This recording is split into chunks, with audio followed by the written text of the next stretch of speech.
వీక్షకులందరికీ నమస్కారం.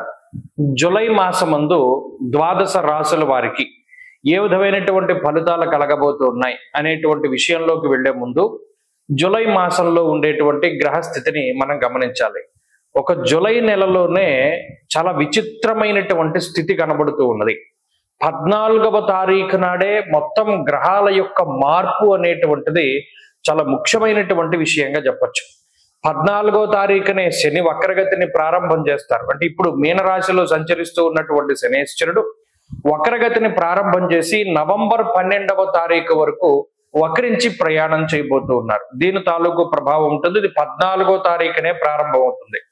అలాగే 14వ తారీఖు నుండి దక్షిణాయనం ప్రారంభం. అంటే సూర్యుడు మిథున రాశిని వదిలిపెట్టి కర్కాటక సంక్రమణం చేసేటువంటి పుణ్యకాలం కూడా 14. అలాగే ద్వాదశ రాశుల వారికి కూడా ఈ మాసంలో ఏ విధమైనటువంటి ఫలితాలు కలగబోతున్నాయో కూడా మనం ఇప్పుడు తెలుసుకుందాం.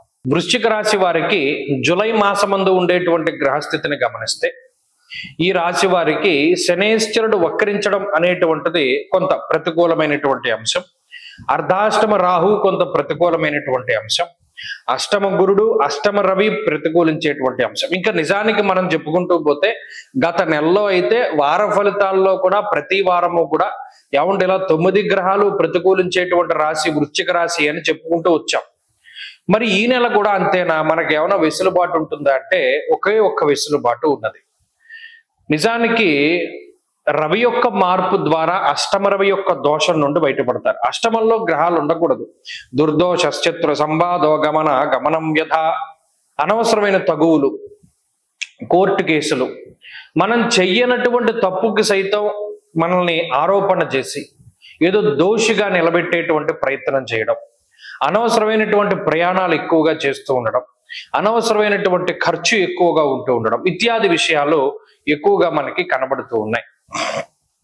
అలాగే ఈ అష్టమ రవి యొక్క దోషం తొలగిపోయిన తర్వాత కొంత ఉపశమనం కలుగుతుంది, ఆరోగ్యపరంగా కలుగుతుంది.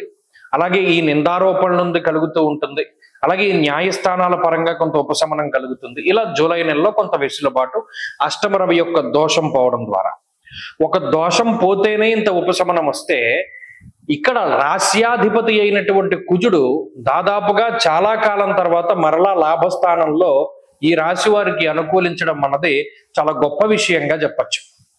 లాభస్థానమందు కుజుడు ధైర్యమేకాదశగతే కుజే, ఎప్పుడూ ఇంతకాలంగా గత 6-7 నెలలుగా భయంగా గడుపుతూ ఉన్నటువంటి వృశ్చిక రాశి వారికి ఒక గొప్ప ధైర్యాన్ని ప్రసాదిస్తాడు ఆయన. లాభస్థానమందు కుజుడు యోగిస్తే ధైర్యం ఎలా ఉంటుంది అంటే ఒక యుద్ధరంగంలో సైనికుడు ఉండేటువంటి ధైర్యం ఉంటుంది. అంత పోరాటాన్ని ఆయన ఇస్తాడు. కాబట్టి అటు అష్టమ రవి యొక్క దోషం పోవడం, కుజుని యొక్క బలం పెరగడం, అలాగే అష్టమంలోకి శుక్రుడు వచ్చి యోగించడం, ఇవన్నీ చాలా పాజిటివ్ విషయాలుగా చెప్పవచ్చు. శుక్రుడు అష్టమంలో యోగించడం ద్వారా కొంత శారీరకమైనటువంటి శ్రమ తగ్గుతుంది, కొంత అదృష్టం పెరుగుతుంది, దైవ బలం పెరుగుతుంది. లాభస్థానంలో కుజుడు యోగించడం ద్వారా ఆర్థికంగా బలోపేతం అవుతారు. ముఖ్యంగా విదేశాల్లో ఇబ్బంది పడుతూ ఉన్నటువంటి వృశ్చిక రాశి వారికి కొంత వెసులుబాటు వస్తుంది. అష్టమ రవి యొక్క దోషం పోవడం ద్వారా ఆరోగ్యం మెరుగుపడుతుంది. ఇలా అన్ని విధాలుగా కీలకమైనటువంటి ప్రాబ్లమ్స్, డ్రాబ్యాక్స్ ఏవైతే ఉన్నాయో వాటి నుండి బయటపడతారు. కాబట్టి వృశ్చిక రాశి వారికి జూలై అనేటువంటిది ఒక గొప్ప కాలంగా చెప్పవచ్చును. మరింత అనుకూలమైనటువంటి ఫలితాలను సాధించడానికి ఈ రాశి వారు దత్తాత్రేయ స్వామి వారి యొక్క ఆరాధన, ప్రతిరోజు సిద్ధమంగళ స్తోత్రాన్ని పారాయణ చేస్తూ ఉండడం చెప్పదగినటువంటి సూచన. స్వస్తి.